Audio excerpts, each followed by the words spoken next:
great. It was great. And like I said, I had a couple interviews set up. I actually went on one interview, but I knew I wasn't going to take the job until I heard back from Nate, and I was excited. Like I said, he brought me in this league, and we had a lot of fun together and a lot of success in Portland. And the only reason I ever left Portland was because they only offered me a one-year deal, and Minnesota offered me 4, and Nate told me to leave. He said, you got to take that. So, but I hated to leave him, back then.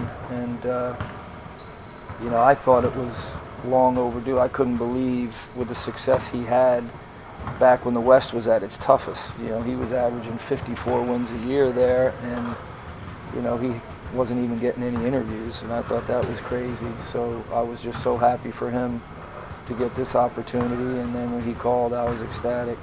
I was in Charlotte, North Carolina, working out a player from UNC, and I had this other interview, and I told him, look, I want to be with you, and he called me right back and said, don't do anything, I'm going to let you know as soon as something happens, and it worked out. So it was unknown where I was going to end up, and honestly, I couldn't have written a better story to be back with Nate and to be part of this organization.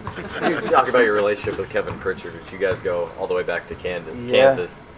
I was a graduate assistant when he was a freshman, and so I was still young. I was, I think, 23 years old, and I was, one of my big jobs for Coach Brown was player development, and Kevin and I hit it off because he was a gym rat and I was a gym rat. We used to play one-on-one all day.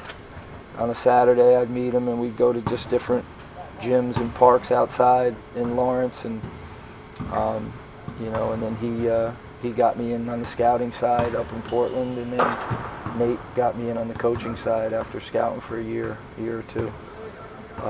So he's like family. Kevin and Nate are both like family to me. So for this original call, was it Nate or Kevin? It was Nate. Nate. Yeah, it was Nate. Yeah.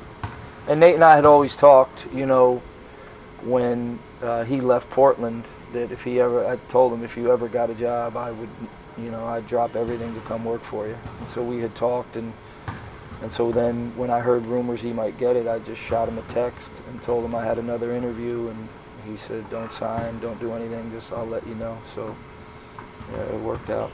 You were over there working with Valanciunas. We all saw what happened in the series between Toronto and Indiana.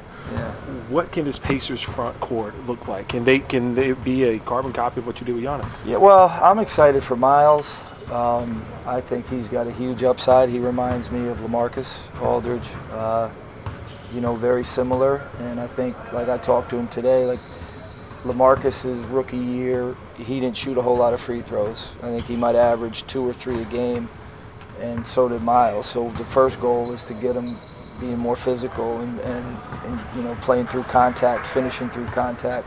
A lot of the same stuff that I did with LaMarcus, and they're very similar. So, and I've heard just unbelievable things about the kid. Just like LA, there wasn't a more coachable kid than LaMarcus, and they tell me the same thing about Myles. So I haven't had a chance to work with him yet, but I'm really looking forward to that. We've had a couple good talks, and he's excited to get to work, and I think his upside is huge.